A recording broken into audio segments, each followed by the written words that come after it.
يلا بينا نعمل وصفة لجوع اخر الليل، سهلة وسريعة جدا. عندي عيش شامي، معلقتين زبدة، معلقتين زيت، معلقة صغيرة توم مفروم، بقدونس مفروم، ربع معلقة من التوابل دي، بابريكا، بصل باودر، ملح، فلفل اسود، فلفل حار اختياري. هنقلب الكلام ده كله مع بعضه وهنفتح الرغيف وهنحط الصوص جواه. بعد كده طبعا الجبن غرقوها جبن بقى، هنحط الجبن من جوه ومن بره تحت الشواية 5 دقايق. طعمها كان حلو جدا وبألف هنا.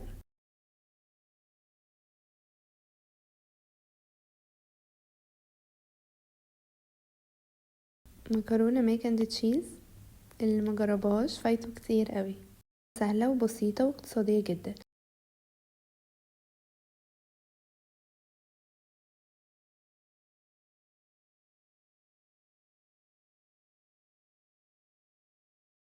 نص كوباية مكرونة، نص كوباية مية سخنة، الجبن الكمية اللي تفضلوها. هناخد المكرونة والمية السخنة في مايكرويف 3 دقايق هتكون استوت. نحط عليها معلقة كبيرة من الزبدة، 3 معالق كبار من اللبن، ندخلها دقيقة كمان في الميكرويف. بعد كده نضيف عليها باقي المكونات، الجبن والتوابل، ندخلها في الميكرويف دقيقة كمان، ورشة فلفل اسود.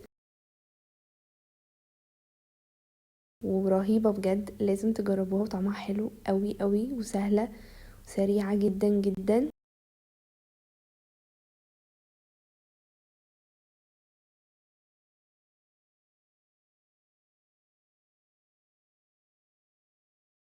قلاية البندورة، مين فينا ما بيحبهاش؟ لازم تجربوها، متأكدة انها تعجبكم جدا. عندنا راس توم او 12 فص، يعني هي بتحب التوم كتير شوية. عندنا 4 حبات من الطماطم كبار، لو صغيرين يبقى 5. هنقطعهم انصاص زي ما انتم شايفين كده. طبعا فلفل حامي اساسي، ما تحلاش من غير الفلفل الحامي. هننزل معلقتين من الزيت ومعلقة من الزبدة، بس هنزل بيها في الاخر شوية عشان ما تتحرقش. هنحمر التوم كويس، بعد كده ننزل بالطماطم والفلفل الحامي. هنحط عليها معلقة صغيرة من الملح عشان نساعدها انها تنزل ميتها وتدبل وتطرى معانا اسرع.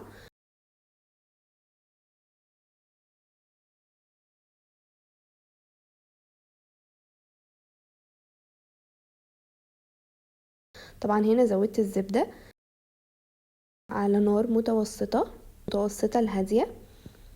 بعد كده ببدأ ان انا اغطيها عشان تنزل ميتها، واغطي عليها شوية، هنلاقيها بتتهرس معانا بكل سهولة.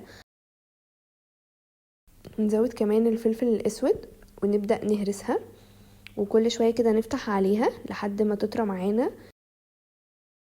الوصفة دي لازم تسيبوها تتحرق شوية، بمعنى انها تاخد لسعة شوية في الطاسة. بيبقى طعمها احلى فعلا ولذيذة قوي قوي. واثقة انها تعجبكم جدا جدا، ولو جربتوها مرة مش هتبطلوها تاني. اتمنى الفيديو يكون عجبكم. ما تنسوش تعملوا اشتراك في القناة ولايك وشير لو عجبكم الفيديو. اشوفكم ان شاء الله في الفيديو الجاي.